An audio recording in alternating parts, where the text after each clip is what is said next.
Hello everyone, आज फेरि धेरै दिन बादमा तपाईँहरूलाई फेरि सानो एउटा भ्लग लिएर आएको छु है। र के छ कसो छ अब त्यो बिर्सेको बेलामा मात्रै हाल्छु म हो, प्रायः बेसी जस्तो म बिजी हुन्छु है।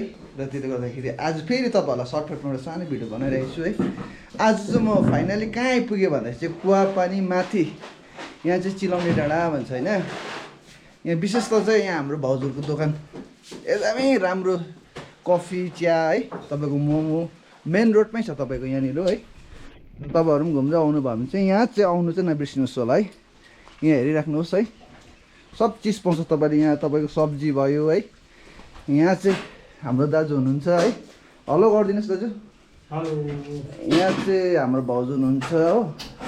र अब चाहिँ तपाईँहरूलाई यहाँ देखाउँदैछु है, यहाँको खास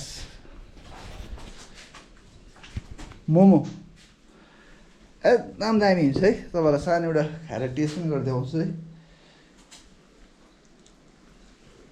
दामी सुपर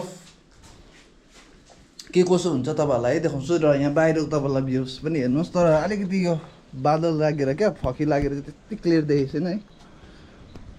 घाम लाग्यो भने चाहिँ त दामी देख्छ यो जग्गा हो, पिसफुल शान्ति छ।